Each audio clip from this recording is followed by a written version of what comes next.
আমার এই কয়েকটা শব্দের ব্যাখ্যা তোমরা শেষ করতে পারবে না। তাহলে আমার পরে আর তাফসীর নাই, আমার পরে আর ব্যাখ্যা নাই, কেমনে বলবে লোক? বলার তো সুযোগ নাই। কিয়ামত পর্যন্ত এর সমাধান বের হতে থাকবে। কিয়ামত পর্যন্ত নতুন নতুন সমস্যাও আসবে, আর তার সবগুলি সমাধান আল্লাহ কোরআনের মধ্যে জানাই দিছে, আগেই আল্লাহ দিয়ে তুইছে। বলেন সুবহানাল্লাহ। এইটা আপনারা বিশ্বাস করেন? তাইলে কোরআন বিশ্বাস করেন। হাফেজ সাহেব কোরআন যেটা তেলাওয়াত করে অর্থসহ, এটা মাইনে নেওয়া মানে বিশ্বাস না। আপনার জীবনে যত সমস্যা আছে সব সমস্যার সমাধান ওখানে আছি, ইমানদার হিসাবে আপনি আমি মাইনা নিতে বাধ্য। এইটাকে বলে কোরআনের উপর ঈমান আনা।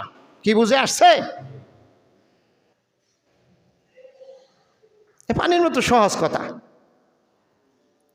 এইটাকে বলে কোরআন মেনে নেওয়া। আর কোরআন তেলাওয়াত শুনে শুনে হাফেজ সাহেব তেলাওয়াত করে, এত সুন্দর মধুর কণ্ঠ, সুন্দর সুন্দর চোখ দিয়ে পানি আয়। যেই ব্যক্তির চোখ দিয়ে পানি আইছে মিষ্টি কণ্ঠের কারণে, আবেগের কারণে, যার চোখ দিয়ে পানি আইছে, সুদের আয়াত পড়তে আছে হাফেজ সাহেব। কিসের আয়াত? সুদের বিরুদ্ধে আয়াত পড়তে আছে। আর যে সুদ খায় এই মুসল্লি কান্দাছে।